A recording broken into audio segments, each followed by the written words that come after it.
Great. So this is the Getcha Some Productions podcast. I haven't done this intro in so long; it's like foreign to me. But we are a podcast covering all things related to music production, from the first note to the last fan. So we really like to just cover everything that a musician would care about. So my favorite examples are gig attire. These are the random gig attire or tritone substitutions are the. I It's like like, those. how about modal interchange and whether you're allowed to wear shorts on stage? All good. I'm saying shorts is a no. I'm saying shorts is a no. I mean, if you're in Florida, like, what else are you gonna wear? Hot. I was reminded of one of my hottest gigs. We played down at the park near the IKEA in Red Hook in Brooklyn, Brooklyn, and it was like the hottest day of the year. And we played outside with no covering, and it was just so hot, and we were all just sweating through our clothes. My guitar was dripping with sweat. It was awful. Yeah. So today I have a guest, and this is kind of a special episode. So Kat, I'm going to do a little intro for you. I'm just going to read all the stuff that I pulled up Oh off the God. internet about you. Okay. It's I'll all good. correct it all. Yeah, and that's what I was going to say. So because the internet, especially AI, is so Oh, I haven't done a search for myself since that came out. I should try that. That would be funny. look, here we are. So I would say, feel free to dive in if any of this is incorrect. But Kat Reinhert is a professor of songwriting at the Berklee College of Music.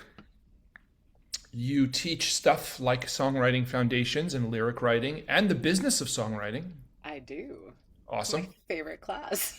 Cool. Oh, I like that too. You are a vocalist, multi-instrumentalist, band leader, producer, author, educator. That is correct too. Great. This is like fact checking. With the person, I know ChatGPT. it's kind of fun. You have 5 independently produced albums, and you've collaborated with a variety of musicians and songwriters. They're not listed here. That is correct. You have written for Sesame Street. Yep. Sick. Fun.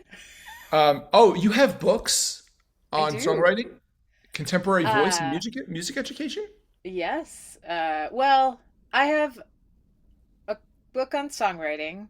Okay. There's a book there's a book on how to release music that just came out. So Oh, that's like literally like a how to for like if you are an independent artist or you're an educator working with independent artists and like don't know how to help them get their music out, or you are an artist that doesn't know how to get their music out in the world.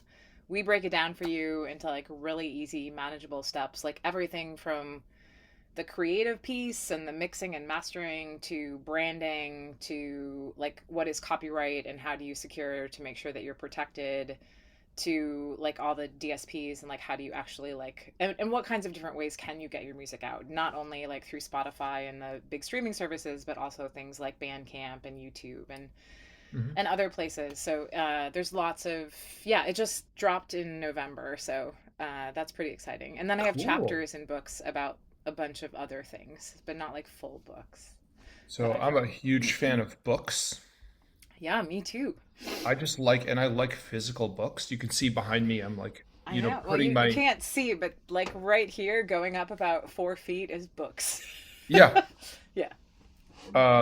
So let me just, Cat, I'm actually putting you right into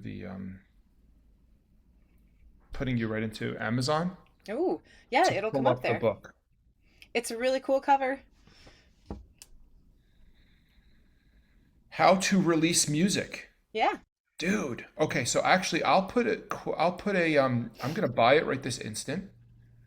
The Kindle will And show up immediately. I don't know when we don't actually have the book yet. Like, I don't have a physical copy to show you.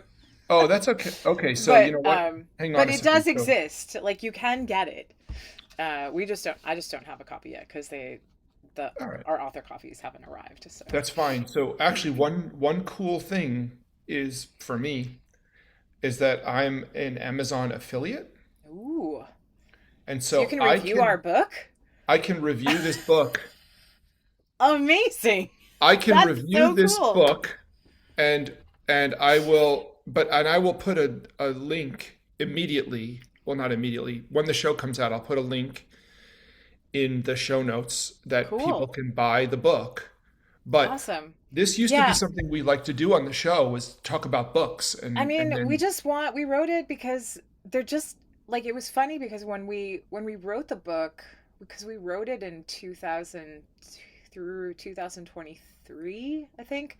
Like we turned it in 2024, and at that point there were no other books about like how to release music in the market. There were like the business books by like Ari Herstand and yeah. and Passman's book, like industry books that kind of like cover all of it, but and have like sections on like releasing music, but a broader like take. Mhm. And then like when our book came out, I noticed there were two other books that were put out last year on like how to release music, but smaller, like more kind of like step by like little guide books, but not like encompassing. Like this is pretty substantial. It's like 16 chapters, and Yeah. it covers a lot of ground. So it's kind of interesting, and we're really excited because we just the reason we wrote it because at the time there just wasn't anything out there for artists who were just looking like how do I release music, like Yeah. you could find like things online, and people were always like, well, why are you writing a book because it changes so much? And we're like, yes and no. I mean, the platforms in which you release the music onto have changed, you know, from tapes to CDs to streaming platforms and things, but the stuff that you need to do to get your music to that point and to market it has not really changed. Like you still need photos, you still need branding elements, you still need and the way that you interact with those things has changed, and it will continue to change, but there's so many things that we felt were like static about making and putting out music, like just giving yourself permission to do it in the first place. Like that's huge, you know? And like how do you organize a project, and how do you, you know, design, how do you get from like a demo to like a recording, and like what are all these different steps, and how can you do them now in a home studio versus like a regular like a big studio kind of a thing? What's your budget? So yeah, we just wanted to like share the information and get it to as many people as we could because we're both Sarah, my co-author, and I are educators and artists, and this is stuff that we've just learned putting out music ourselves, and you know, trying to like share it with like our students, but also we have a lot of colleagues who are often asking like, well, how do you release music with minors, like if they're teaching middle school or kids, and you know, so we have a whole chapter on that, and it's just like a lot of really information that you don't find in like a lot of other places. So yeah. It's interesting. Yeah, you're right. So I'm releasing music. That's what you're helping me with today. Yeah. And there isn't really, it's like the first time you release a song, you're like, holy cow, like all this stuff you have to do. Even if you have, like, I use CD Baby, Yeah. they lay a lot of it out for you, Yeah. but there's still Like a you still have to lot. know like what is an ISRC code, and like you're Right. like they'll give it to you, but you can also go get your own, and like and then they'll ask for the ISRW code, and like do you know where that is? Do you know where to get that? Yeah. What's your IPI number? You know, and people listening might be like, what is she talking about? And I'm like, well, those are things that you get from your PRO, and you're like, oh my god, another acronym. Yeah, ASCAP, BMI.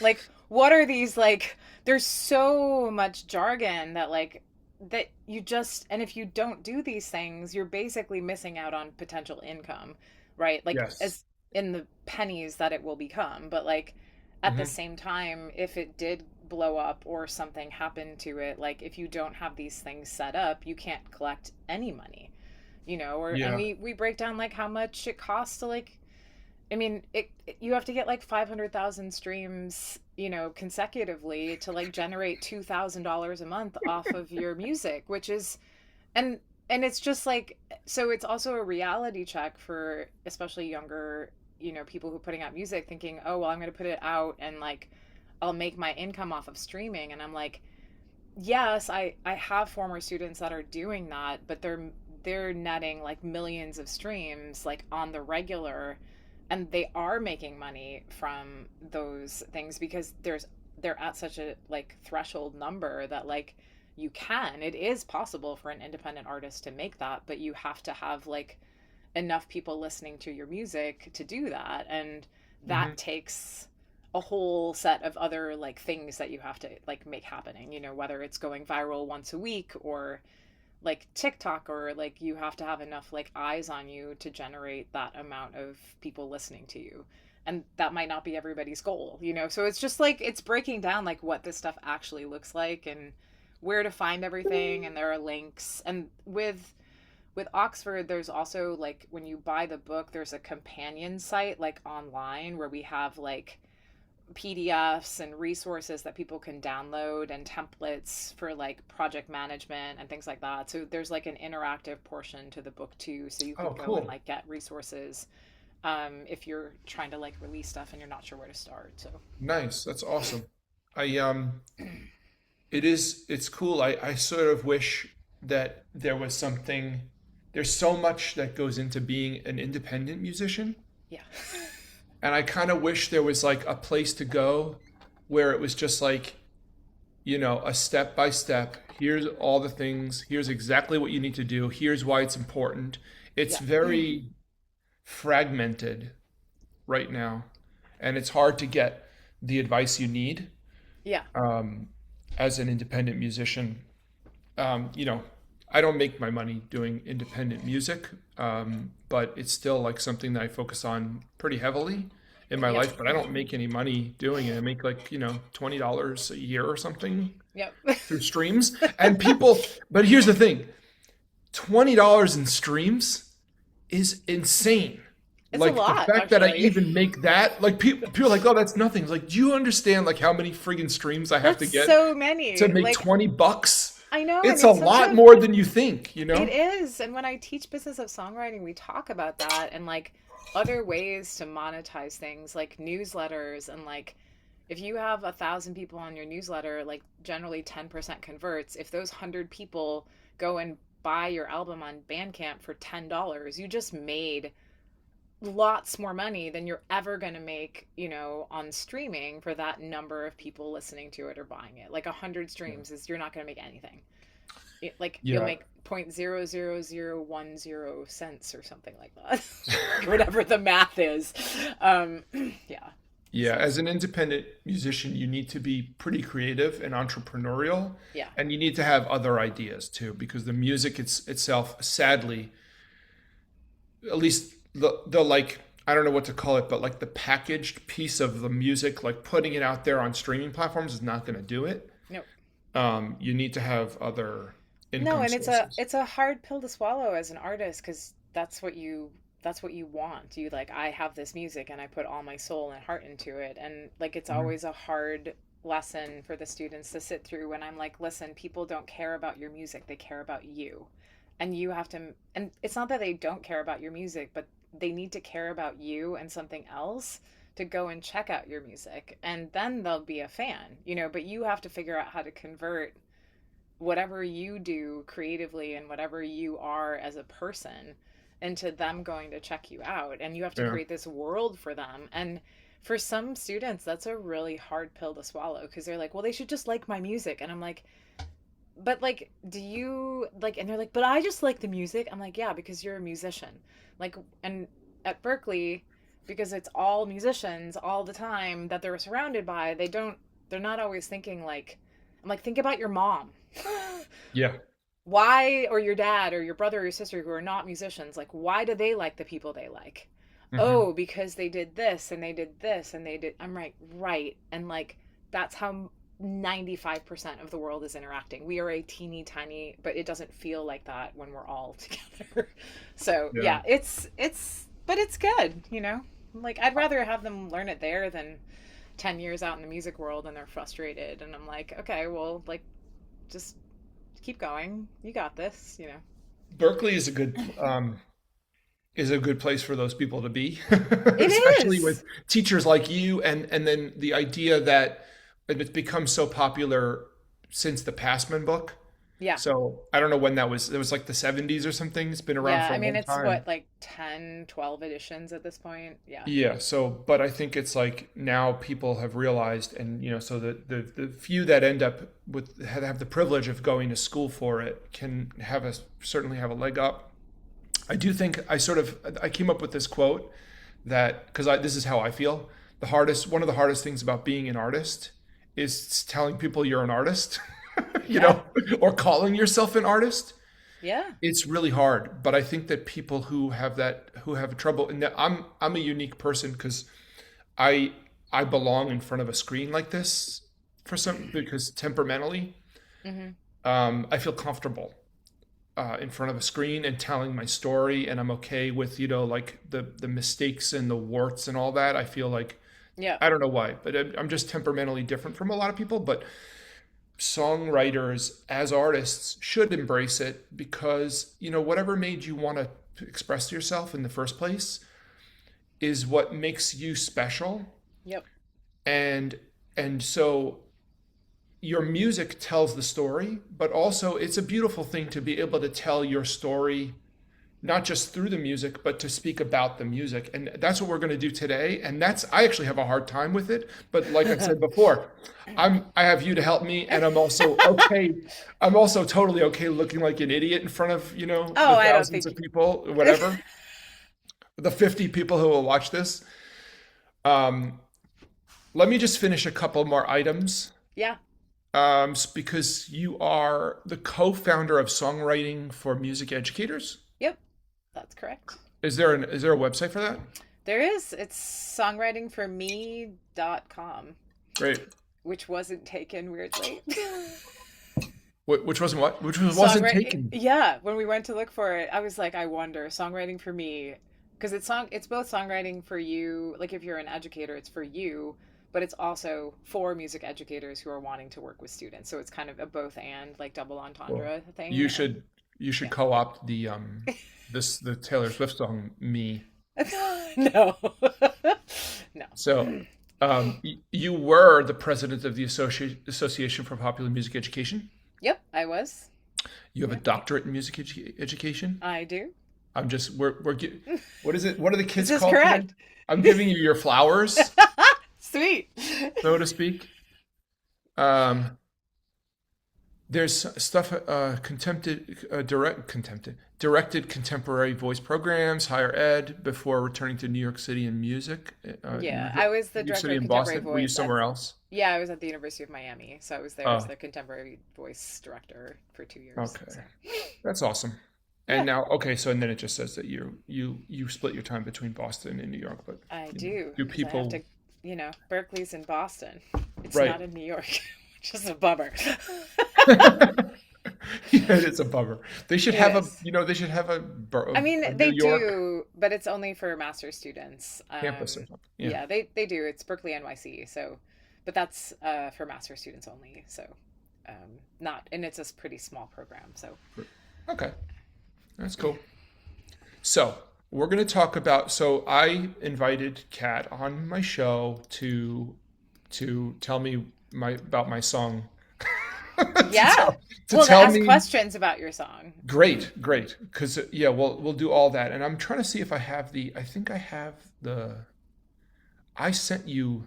I have all of it. I have I have it pulled up too. So I have the audio file. I have the Okay. lyrics. Yeah, I was going to just say because I would share screen so people can read along Sure. if they want to. I just can't find it for some reason, even though it's like it's called, we're doing 1989 today. That is correct. That's the Not the one. Taylor Swift song. No, that's an album, Taylor Swift's Yes. album. Let me just search for it. 1989. Oh, of course, because I have there's so many tracks and things, and like there's there are a million there are a million uh production notes. Wow, my producer's really good. If you're in Brooklyn, his name is Marco Verisco, Okay. and he you can send him just a scratch track of your song, and then he gets it all ready, and And then you top line it. and then you just show up Okay. and record because he's a piano player is his main instrument, but he plays guitar, bass, and drums. Got it. So should I share my screen? I mean, that's up to you. Yeah, I mean, we're going to talk about lyrics. We're going to talk about sometimes it might be easier. Great. Cool. So here we go. The song is called 1989. Should I say a little bit before, or Yeah. you want to guide me? So Give me a little intro. okay. So the song that we did prior is called Hope. Yep. But it really was a song about people who are different and people coming together and feeling different, but and that being okay. This was actually the end of it. So that song is in the key of D major, and Okay. this song is in the key of F sharp Minor. minor, but Phrygian. Okay. And it's a Phrygian 145. And it was meant to be sort of like a jam out, sort of Prague style jam in Okay. the end. But a friend of mine who I co-write with, convinced me that Hope was better as a single. And he made me take out like this sort of dark ending section. Okay. And I'm not a very conscious songwriter to be totally honest. I guess I just get a feeling and then things just sort of flow out of me, and it's just like kind of I'm not purposeful about my songwriting, except I'm trying to develop a process, but it's sort of like I just get a feeling and then it just, vomit it out, and then I try to make it fit to music. Okay. And that song ended with something that was a little darker, and then it transitioned to this, and this was like the ending part, which is in Phrygian, which is sort of like a darkish sort of sounding thing, and it has darker lyrics. And really all it is a poem. And I was inspired by the song 1979 by Smashing Pumpkins. So their lyric literally is Shakedown 1979, cool kids never have the time. Okay. But I've always felt different, and I always felt like an outsider, for what it's worth, as like a like a heterosexual middle-aged white man who works in Mm-hmm. finance, which is literally all true. I literally have always felt like an outsider. I was a very like quiet kid, introspective, and I just felt different, from people. And this was kind of like in a dark moment, this just like I vomited this up. It just came out just like as you're reading it, it came out all in one thing. Okay. And that's how it happened. Okay. So, Okay, so you answered some questions that I had because when you sent it to me, there's no background on it. It was just like, and I listened to it, and one of the questions I had was like, what's the intention behind the song? And so you answered that with like, this is supposed to be this kind of like prog rock groove thing, which helps the song, I think, make a lot more sense to what I'm like listening to. Because if it's not that intention, then like I'm a little lost, but if yeah. that's the intention of the song, then it totally tracks. Um, for anyone listening who doesn't, we're like Phrygian and you're like, I don't know what that is, just go listen to Sam Smith's Holy and you will totally understand what Phrygian, like, I mean, your songs like this too, but like Sam Smith's Holy is like an example that people might know, that has like a very Phrygian melody and chords and, yeah. So just kind of as another popular reference to go check out if you're wondering what that is.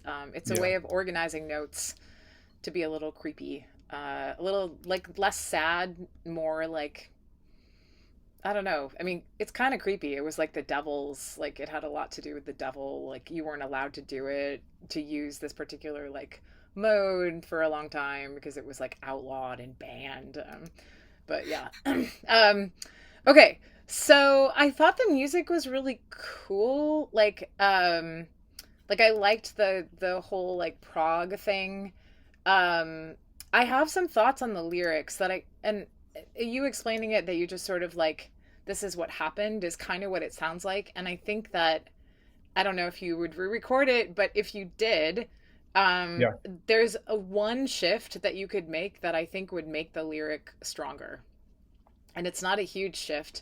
Uh-huh. So in verse 2, you say all this can be yours, and then you list a whole bunch of things. Uh-huh. And then the chorus says it's a life's work, right? And so I was stuck going like, well, what's a life's work? Like, I don't understand from this lyric what the life's work is. And so my brain tries to go like, well, how could I keep all this and still have it make sense? And I wonder what would happen if instead of starting verse 2 with all this can be yours, you end verse 3 with all this can be yours. And so then it would read, Shakedown 1989, cool kids drink the cyanide. Humans are wild animals, but the cage is in our minds. The slippery slope, the thinness of clouds, the colors in closed eyes. And I think I'd put the power of loneliness, just to kind of keep a little bit of a rhyme. The flight of stillness, the course of blood, the philosophy of force, all this can be yours. Oh. And then we get a life's work. And to me, that sort of does this thing where like we have really broad thing at the beginning going down towards like a more narrow focus to really like shine a light on what the chorus is saying. Uh-huh. And I mean, I don't know what order that list would come in. I think you'd probably have to go and figure out like what's the strongest order. Philosophy of force feels like a very strong line. Like I would probably, if I was going to rework those lyrics, I would write them down. I would probably, well, print them. I would blow this up. I would print it out. I would cut it up with this pair of scissors, and I would rearrange that list in order of like the weakest thing to the strongest thing in terms of like what Yeah. you're talking about, right? Like Yeah. the slippery slope, the thinness of clouds, like the colors in closed eyes, those feel a little more like wispy versus like, and the flight of stillness too, the course of blood, the power of loneliness, the philosophy, those are stronger Mm-hmm. sayings, and like put them in order. So the kind of quote unquote weakest one, they're not weak. I just mean like, do you know what I mean? Like I do. comes first and then it ends with like, because you're listing all these things and then you say all this can be yours, it's a life's work, right? Yeah. And like, so I think like your the brain like spit out some really cool things, and simply by saying like, is this the strongest position for these places, it actually could make your song stronger, especially because like the chorus comes, it repeats 4 times, and then there's this big like solo thing, and then the chorus comes again, and so like what am I left with? And what I get when I'm at all this can be yours, I'm thinking about what just happened in verse 1, and I'm like, I died, right? Because cyanide kills you, right? And like, and I'm crazy, I died, I'm crazy, and I died, and then I'm like, all this can be mine, why would I want that, right? Versus this kind of shakedown, the cool kids are doing bad things, humans are wild animals, the cages in our minds, and then we get kind of this list of things that could be mine, and that's my life's work, is to try to figure out what those things are. That's my thought on your lyric. So this is why I love doing these things, because I have no, it's I know, but I you already actually recorded it with like a master vocal, so I was like, ugh. this is you're gonna kill me, because this is my plan is to release it and then have you critique it afterward every time. It's like, why is he doing this? Like, why is this part of like some, I mean, this is like it's like I'm playing a prank on myself or something. Well, I mean, generally, I don't critique things that are going to be released around the world, because my belief No. is like a songwriter, and we talked about this last time, but like if a I, songwriter believes like it's ready to go out, then who am I to tell them not? yeah. But you're Well, like, well, but I want you to tell me that. And I'm like, I've given okay. you I've given you express permission I know, to, which is so it, weird. like even tear it apart would be totally fine, because honestly I feel like it comes back to the whole thing about whether you call yourself an artist or not. And I do call myself an artist, but maybe I'm sort of like meta calling attention to this whole idea of like, is it finished? Is it not finished? What does it even mean to release this? Is it good? Is it bad? Like, who can even say, you know? Yeah. But you're totally right. I think that I sort of instinctually did to a certain extent what you're saying, because I did sort of put like these this They like are in lighter, order. they're in Yeah. order, right? Except for All This Can Be Yours. And that's Except the for one all that this can be yours. feels like it should be last because it's not a pre-chorus, but like if it was functioning like that, Yeah. that would be the function of that piece, is like leading us into the chorus. It's, and I don't even know if this is, it's sort of like, it might be illegal to do this, but this is like a highly sarcastic song in my mind, because it's like, I feel like I'm just, and I don't want to be this person, but I feel like I'm saying like, oh, the cool kids, like I'm like this is like my hater song. Like I'm a hater. And I'm saying all this can be yours. Like all this ethereal, meaningless stuff and all this bad stuff. Like it's like, this is what you've taken control of. And then when I say a life's work, it's like it's like almost like I'm being sarcastic. Like, Yeah, you no, I know, got that, and I'm but not sure if that's allowed I mean, music, it is allowed, or even if you put All This Can Be Yours at the beginning and the end.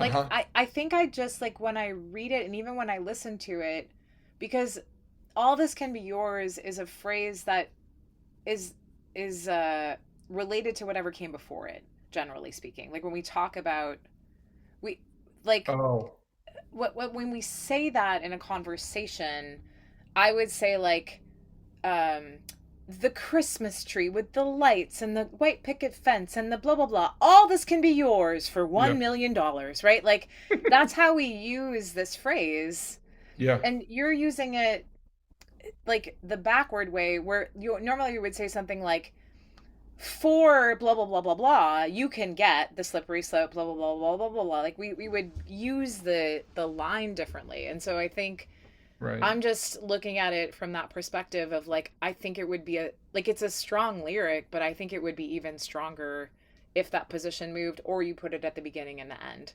so that I Uh-huh. understand, like, all this can be yours, the slippery slope, the blah blah blah, the philosophy of force, all this can be yours. It's a life's work. Like it adds to the sarcasm of that, but it's the tricky thing about using cliches, is that like we have an Uh-huh. understanding of what a cliche is and what it does and what it says, and how they're used. And so I don't know. I mean, the lyric is ambiguous, overall, but I don't know. You asked like what I would do. I think that would be the thing that I would do. Um, Yeah, what's funny is that, so this is just a reflection of mine, but I always listen to music and I hear songwriters use cliches, and I always get jealous because I think, oh, they thought of using that cliche before I got to use it. And then I feel real mad. It happens to yeah, me all the time. But this one, all this can be yours, I didn't put it together that actually it is a cliche, and it's hilarious that you're remembering the commercials. You're like thinking like this is a QVC. Like yeah. the video for this is totally QVC. And I think it's like, remember the video for Black Hole Sun? No, not really. It's like a squeaky clean, almost like a Stepford Wives sort of looking scene that's Okay. almost, it's like hyper real and maybe a little cartoonish, but then it's absurd, like it's grotesquely absurd, like their faces are all weird. I feel like this video for this song is like that. Hyper real, almost cartoonish, but grotesque, and it's Mm. literally like a QVC show. And it's like prices, and and like somebody is like dishing out all the, Yeah, the yeah. features of this, like your new life, slip out of like people sliding down a slope, like lemmings into like a fire or something, or like clouds, like people think they're in heaven, but there's nothing there. The clouds are so people are just falling to their deaths. Like they thought they arrived, and then in actuality, there was nothing holding them up. Yeah, yeah. Um, I don't know, like yeah, but I think it's definitely it's definitely Yeah, something. just something. I also had like on the melody of the chorus was also in the same pitch set as the rest as the verses. So I was sort of wishing that like it was higher or like had a Um, harmony on it because it's right in the same place as the meat of most of your verses in terms of yeah, like what the actual notes are themselves, and wanted something that was also maybe a different shape because the shape of the chorus is also very similar to the beginning of every line. And so just thinking about like how to make that chorus yeah, like be more sarcastic, even like it sounds just very matter of fact. hmm And I think maybe with a different melody or even some harmony on top of it of the melody that you have, it might sound a little more sarcastic or be a bit more impactful. yeah, And then because the solo at the end is like 2 minutes or like a minute and a half, it's pretty long.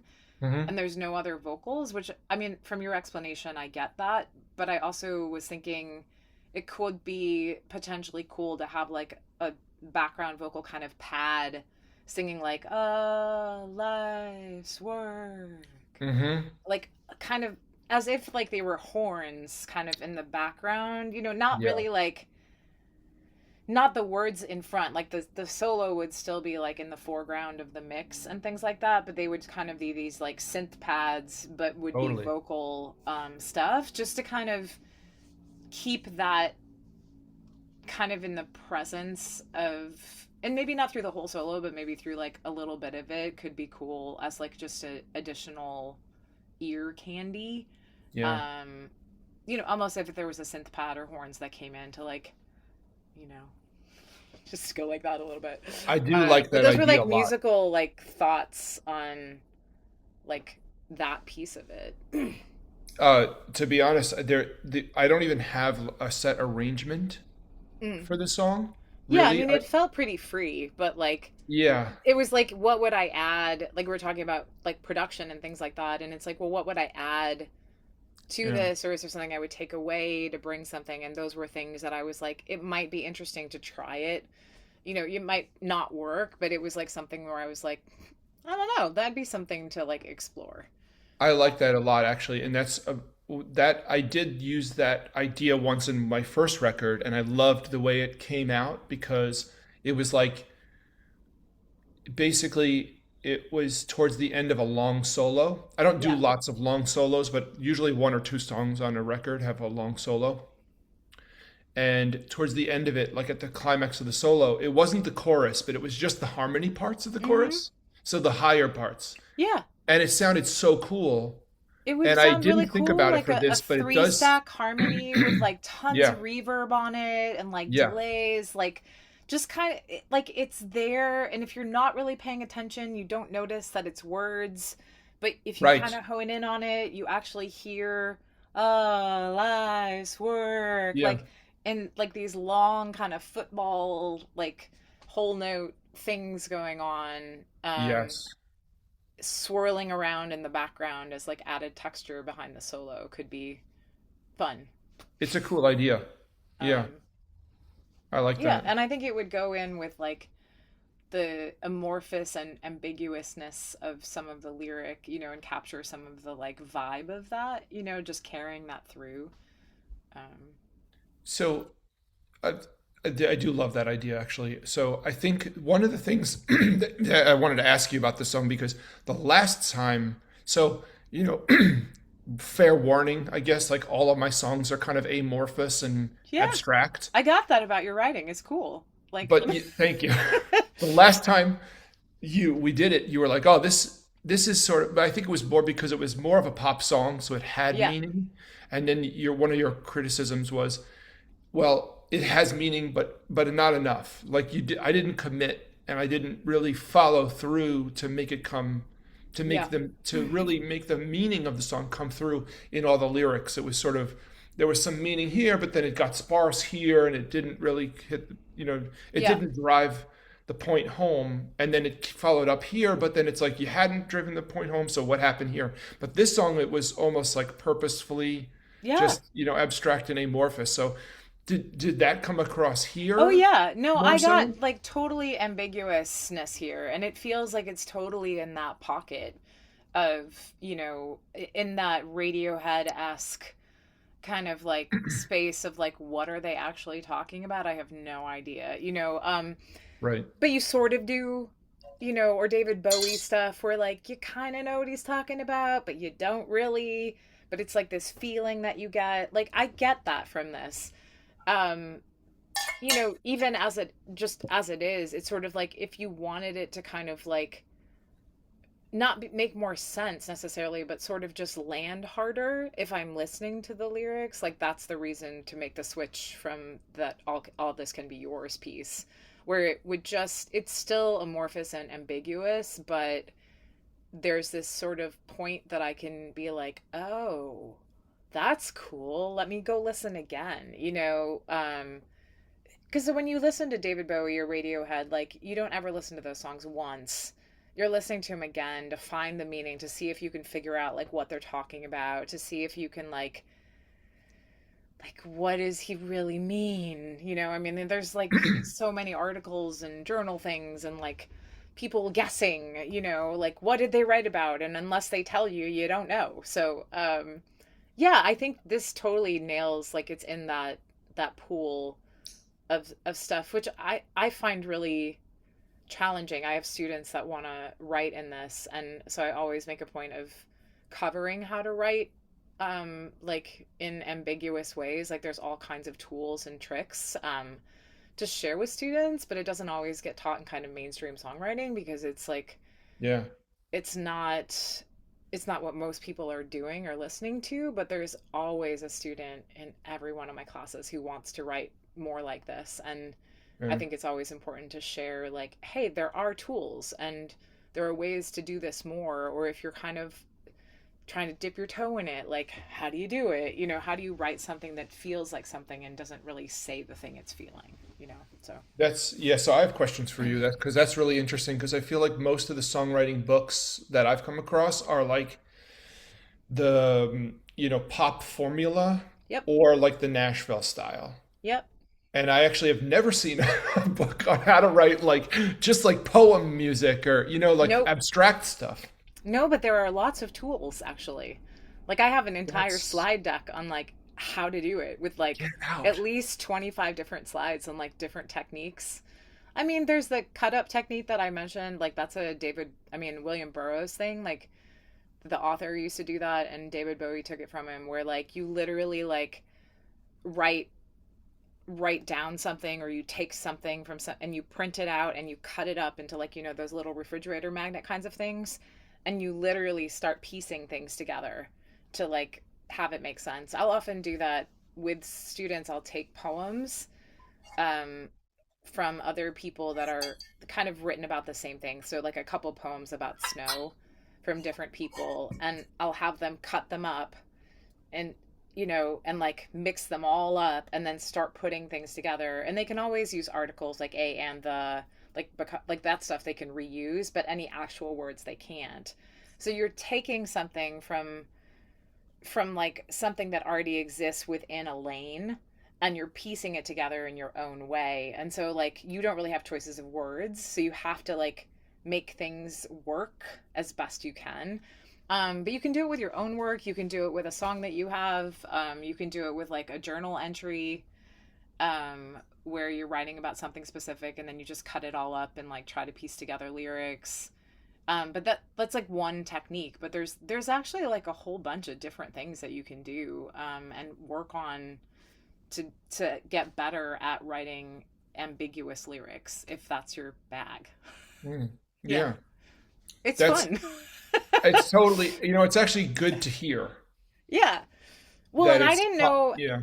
Yeah, and in all honesty, I didn't really know a lot about it until like I had a student in a class 2 years ago who asked, and and then a couple more students in the class also asked, and they were like, can you teach us about this? And I was like, sure, give me a week, because that's who I am as an educator. I'm like, if I Yeah. let me go figure it out, and so I just started doing research and started reading about like how different people who work in that do things, and like started finding resources, and I just put them all together into a slide deck to share with students about like how to write in this kind of style, because it is something that students want to explore, and that that I've even explored, just because my students are doing it, and I'm like, well, let me try it. Like, I don't generally write a lot of ambiguous things. I used to, like, my first stuff was so like out there. But like I discovered I liked more meaning, like I had like to have more meaning in my stuff, and like more Yeah. clear uh writing, but that just came with age. So Yeah. Well, I'm not grown up yet, so. no, but I just think that came with like my personal preferences of like what and how I wanted to say, and what I realized about my own writing, and I Oh, and totally. I but I didn't know what I and so I think that's the other thing I find is when students often write ambiguous lyrics, sometimes they don't actually mean to write them. They just don't know how to say what they're trying to say. And so it's a balance of like, well, what's your intention? And they're like, well, it's this. And I'm like, okay, well, you're not getting that. And so like how do you, it's also trying to help students be clearer with what they're actually trying to say, and they might not have the tools to write clearly, and so Totally. there are other ways to like work with that kind of thing. So it's just, and the vice versa, it's like if you're great at writing very clear things, you might not be as great at writing ambiguous things. And if you write a lot of ambiguity in your stuff, you might struggle with writing with clear like direction. And so it's sort of like when I'm working with students at these universities, my philosophy is like, I'm going to try to give you at least tools to work in anything, so that no matter what room you're in or where you're at, you have had experience doing this, because you're investing all this money and time into learning. Like, you should walk away with as many tools in your toolbox as I can possibly give you, you know Mm. so yeah. I That makes me think of a lot of things. We're gonna Sorry. be we're gonna be we're gonna be out of time, so I don't think we're gonna have enough time to finish it all up. But I did have a couple of like I did have one thing that it made me think of was um, that I always want to be a little bit vulnerable during these things, and I do think that there is this an element of I feel comfortable in this sort of expressing myself in this way, in part because I don't have, whatever it is, like the emotional vocabulary to make it clearer. And there probably is some element of that in my writing and my personality. That's the one thing. I guess I can go through the list very quickly. That is on my mind. And of course, Mm. there are songs that I think are like the greatest songs ever written. And a lot of times they are, like narrative, basically. They really Yeah. actually have, they're either like a good example is, and it's so simple, but I don't know why it's so beautiful to me, but Grapevine Fires by, not the Postal Service, but the other one, Death Cab for Cutie. Okay. I do not know why that song is so beautiful for me. It's just like the telling of a day where there was a big fire. Just happened to be a big fire that day, but he's just sort of like telling the story of the day, and it's almost like nothing really happened except for like his life happened, and also there was a big fire in a grapevine nearby, Yeah. and there's nothing to it. But to me, it was like it's literally the one of the most beautiful songs ever written, and I don't think I could ever write it, because I'm not narrative like that. But I think but the other side of it is that, and I had this realization because I work in finance and I'm developing a finance brand. Right. And but I'm not your typical finance guy. I'm different. And I'm trying to develop something different. And I asked a lot of people about this brand that I'm coming up with. And I've gotten mixed feedback at best. And after you do all your market research, so to speak, Yeah. I had to fall back on being an artist. And I came to a realization that sometimes sometimes you can do all the market research in the world, but sometimes you have to fall back on being an artist. And one of the jobs of artists is to tell people what's beautiful, especially if they haven't seen anything like it before. Right. And so I was like, you know what? Fuck it. I'm just gonna people don't like this idea, but I'm just going to tell people that this is what people should be doing now, and that's why I'm doing it. And because you don't get the type of feedback from people who are been in a lane. Right. I might be wrong. I might be totally off base, but my sense is that people have been in a lane for so long that they can't see how to get out of that lane, Yep. and they don't see that the potential of what I'm trying to tell them is it is something, it's new, but it can be the right thing, Right. for the next 50 years, because we've tried something for, the past Right. 125 years, and now maybe we should try something different. Yep. I might be totally wrong, but I have to have a decision-making process, and my decision-making process is I'm also an artist. And because I'm an artist, I'm allowed to just say, okay, this is my art, and this is what it's going to be, Right. and I'm going to tell you that it's beautiful. And if you don't believe me, then it's just, then that's fine. You just either I'm wrong, or you're not ready to hear it, or It's I'm not for right and you. you will believe me, Right. Like, or it's not for everybody, or whatever it is. But like, so, sometimes it's like having license to do it, yeah, you know? I agree. Yeah. I mean, I think Um, way too often we tend to just, oh, well, that's the way it's been done, so we have to do it that way, instead of like, well, I mean, like, that's one thing doing a doctorate, like, taught me was like how to question that of like, well, are you sure? Like, maybe it's the best way, but like, maybe we should test out different ways and find out if it's still the best way, because maybe in 1970 it was a great way based on X, Y, and Z, but in 2025 or 6 where we're going, like, there might be factors that isn't the best way, anymore. I mean, just like, I mean, women owning a bank account. If we went with 1970 rules, like, I can't have a bank account. Are you sure that's the best way? Like, I don't think that's the best way. Like, I think it's much better that I can walk into a bank and get a bank account, regardless of whether I'm married or have a boyfriend or a parent with me, mhm. as a woman. Like, that's kind of nuts. Like, in the year that I was born was the first year that women could do that, which is just like, but it's that kind of mentality of like, well, it's been done that way, so it should be done. And it's like questioning that reality, I think, as an artist is always important. And questioning, like, even you saying like, well, that isn't how I write, there are ways to like practice writing more, um, like, with like clarity and intentionality, and some of it, like, based on like what I'm getting from you, my guess is that it's a little scary to like be that open. But I would offer that like you could write a song just for yourself where you explore that as an exercise of like taking a song like the one we just looked at, and what you do is you take every line and you rewrite it into exactly what you want to say. Not Mhm. the kind of ambiguous way, but like, what are you actually trying to say in the Yeah. stillness of blood? Like, I'm Yeah. trying to say that I love you, and like, I don't know what that means, but you know what I mean? It's Right. like, whatever that's actually meaning for you, and it doesn't matter if the lyric makes sense or not when you do the exercise. It's just an exercise to explore the feelings that you're actually having behind all the kind of ambiguous things, and that you never have to show anybody. I think that's something in our society we don't, it's all about show and tell, and it's not as much about like, just, well, just explore it for yourself. I mean, I have songs that no one will ever hear.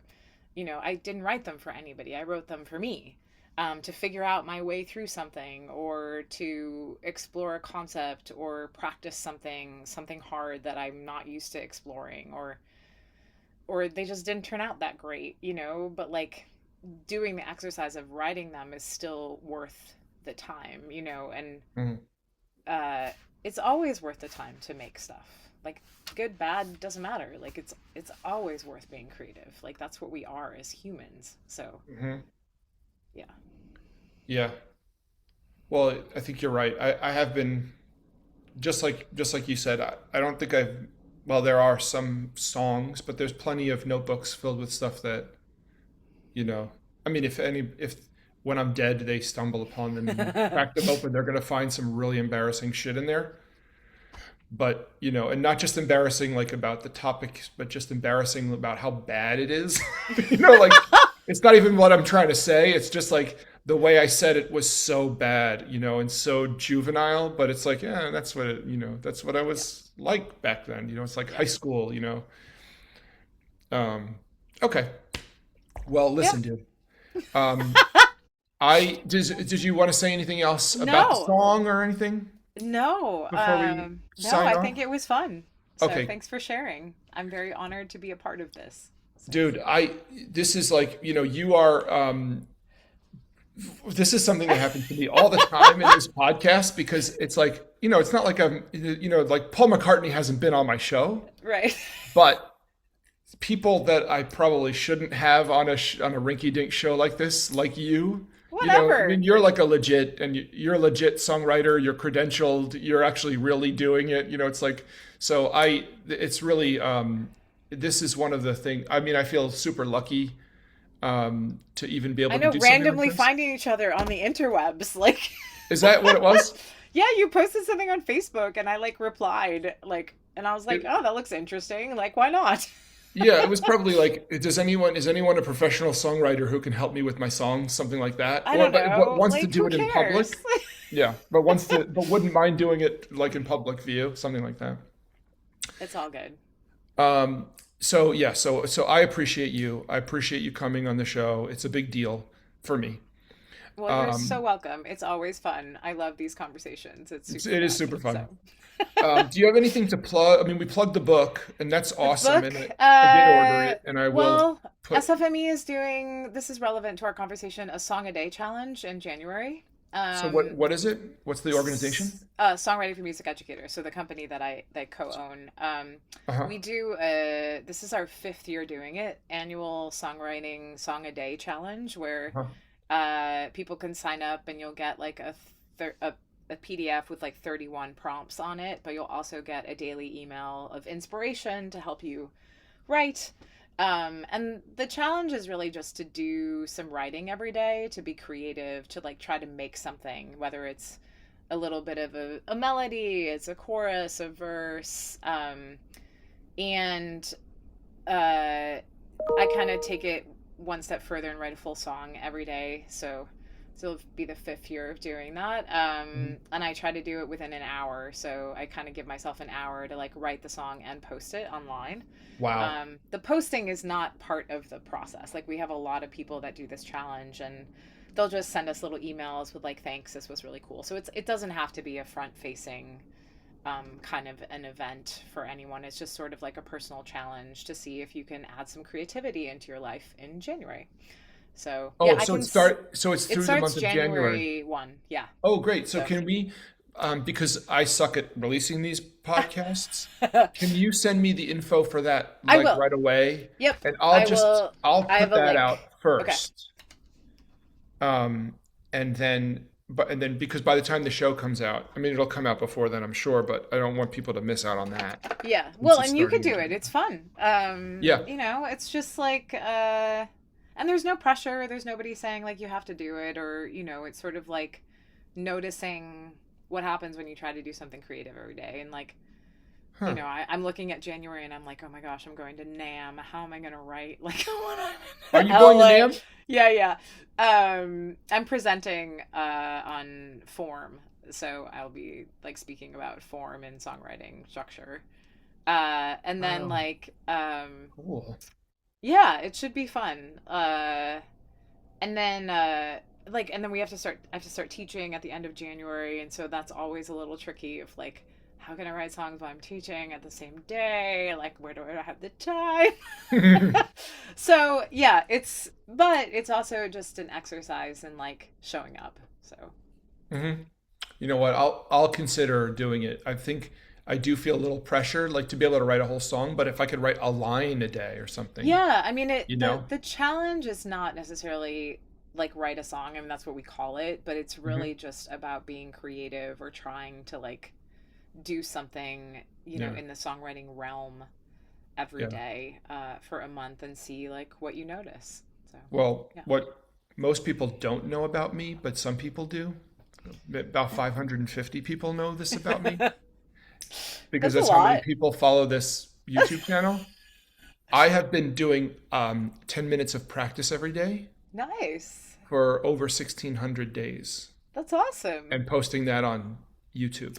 Wow. You'll So post your practice? I don't write every single day, but I do That's ballsy. practice every single That's day. so ballsy. I'm like, The, nobody wants to see me try to get this hammer on with like the little slide thing, man. it's, after you do it for 1,600 days, you start to come up with a way that, it's like not totally practice, but is also practice. Yeah. You know what I mean? But it's not, performance. It's That's really pretty practice. cool. So Like, it's crazy, but no, that's cool. I don't know if I would like like I don't know if yeah. anybody wants to hear my string rattle because I didn't get the hammer on I don't correctly. know, yeah. I could tell you how many people want to do that. About Yeah, 550 people over the course, that's crazy. organically over the course of however many days that is, however many Wow. years 1,600 days is. It's kind of awesome. Um, that's 5 years, I think. Wow. Well, way So to it's a go. little nuts, but so I'm doing one simple thing every day is not, I'm not averse to it, but Yeah. Love it. All right. Well, this was okay. So awesome. thank you. You You're are welcome. I'll awesome. send Thank you you. so much. And yeah, happy holidays for whatever Oh, you same to you. celebrate. And Yep. yeah, have a great one. Thanks. Okay. You too. Bye. Bye, Kat.